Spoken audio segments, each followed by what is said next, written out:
Oi, pessoal!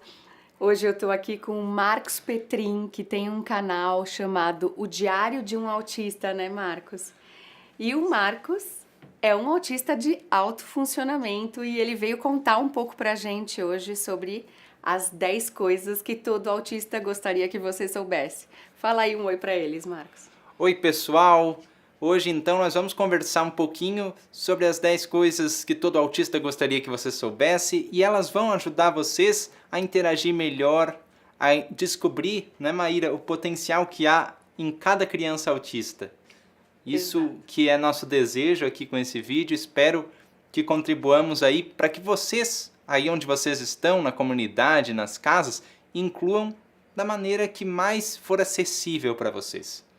É esse o meu sonho, eu acredito que também seja desejo da Maíra propagar essa mensagem e acredito que ela seja muito positiva e contribua lá na frente com uma sociedade mais diversa, inclusiva e contribua, quizás, economicamente, também na parte de conhecimento. Quanto mais pessoas diferentes você tem contato, mais a nossa mente se expande. É com Exato.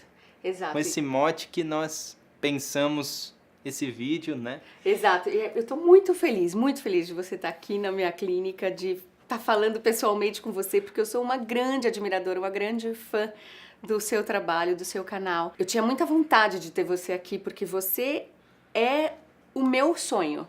Você é o reflexo, você é a imagem do que eu vivo para fazer, que é ajudar as crianças pequenininhas a serem adultos funcionais, autônomos, verbais, inteligentes, capazes de fazer a diferença no mundo. Então você é exatamente o modelo de tudo que eu vivo, de tudo que eu sonho e de tudo que eu luto para desenvolver no Brasil. Então, obrigada por ter vindo mesmo. Eu tô bem feliz de você De estar nada, aqui. esse apoio, essa reciprocidade, ela existe lá no meu canal. Eu me inspiro em muitas coisas que tu propões Ah, que aqui legal! e da mesma forma que tu tens esse desejo de ampliar o conhecimento sobre o autismo no Brasil, eu também tenho. Que legal. Então conta pra gente, Marcos. Todo mundo gostaria de saber o que passa dentro da cabeça de uma pessoa com autismo, principalmente se ela não é verbal. Às vezes ela é verbal e não consegue explicar direito sensações e sentimentos. E se ela for não verbal, fica mais difícil ainda. Mas você consegue falar pra gente? E é aí que está a primeira dificuldade que o autista possui, né? Essa expressão. As pessoas expressam sentimentos sem nem mesmo pensar muito. Sim. Pense em quantos sentimentos vocês que nos assistem já expressaram no dia de hoje. A Maíra já expressou, né? É automático, é um processo de sutilezas que se captam por causa, e aí tu vais me ajudar, por causa de um grupo de neurônios chamado neurônios espelhos. Sim. A diminuição da função desses neurônios é, de cara, uma das maiores dificuldades, porque o autista não interpreta sutilezas. Exato. Eu já brinco, né, que nas minhas palestras o mais difícil quando eu olho para uma pessoa são os olhos, porque eles ficam assim.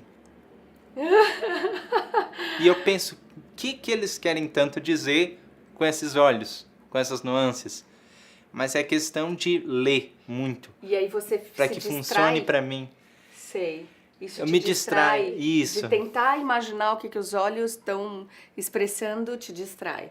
Isso. Então, se fosse o tópico número 1, pra gente falar, tópico número 1 do que todo autista gostaria que você soubesse é... Sutilezas me distraem, não só os olhos, mas gestos de linguagem corporal praticamente automáticos para a maioria das pessoas me distraem e acabam gerando uma sobrecarga emocional muito grande. E o tópico número 2, atrelado já a isso, seria as emoções em si. É difícil para um autista entender o que é um sentimento de dor, de culpa, de paixão, o que acarreta em perguntas que os adultos autistas sempre têm, né? Sempre tem que responder, aliás. Tu vais casar? Tu se apaixonas?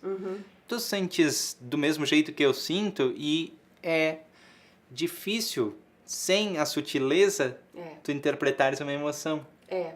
Me dá um exemplo, quando você já sentiu culpa alguma vez na vida? Já, e foi por uma coisa que seria estapafúrdia, né? Que seria muito distante do sentimento de culpa mesmo. Eu senti culpa por exemplo, ter brincado de pega-pega com um amigo meu. Ah, é? Eles ficaram me incentivando para que brincasse, mas como eu tenho uma questão do toque muito grande, e já já nós vamos falar sobre ela, aqui nas coisas que todo autista gostaria que você soubesse, eu toquei assim no meu amigo, e quando eu toquei eu senti, opa, não devia ter feito isso, por entender que ele também tinha essa questão do toque. Mas para a pessoa neurotípica, o toque é bem tranquilo e suave, né? A questão do toque muito denso só acontece nos autistas. E em parte deles, porque a outra parte são os hipossensíveis, né? Precisam de muito toque para estar engajados. Exato. E o tópico número 3? Tópico número 3, eu separei ordens complexas, são difíceis de entender. Por exemplo? Marcos, arruma a cama agora porque nós estamos atrasados para ir para a festa, porque se tu não chegar lá na festa, as pessoas vão começar a rir de ti porque tu é o último a chegar, não seja o último a chegar, por favor. Não sei porquê, mas eu vi a sua mãe falando agora. Daí eu fico assim de... O que é isso? Coisa por exatamente? coisa, de novo, primeiro arruma a tua cama, aí vou lá, arrumo minha cama. Depois, se vista. Eu vou lá e me visto. Depois, nós vamos para a festa que é em tal lugar, Uma coisa tal hora, de cada vez. uma coisa de cada vez. E o que é isso que você fez assim? Porque parece que dá vontade de... não fala tanto, as informações vêm acumuladas. Sei. E alguns ramos da ciência pesquisam, e aí tu me dizes, se tu já encontraste algo assim nas tuas pesquisas, que quanto mais informação tu pões para um autista processar, mais embaralhada se torna aquela mesma informação. Sim, porque a pessoa com autismo tem um déficit, tem uma latência numa área do cérebro que é responsável pela atenção dividida, que é justamente fazer duas coisas ao mesmo tempo. A gente não faz duas coisas ao mesmo tempo, a gente faz uma só. Só que um cérebro típico migra a atenção entre um estímulo e outro em microsegundos. Então eu consigo falar com você e atentar para sua mãe que está ali do lado, atentar para você que está mexendo agora no tablet e voltar para a minha linha de raciocínio. A pessoa com autismo demora de 3 a 6 segundos para chegar a atenção em outro lugar e voltar. Então, quando fala muita coisa ao mesmo tempo, muitos estímulos ao mesmo tempo, faz uma sobrecarga na área de atenção.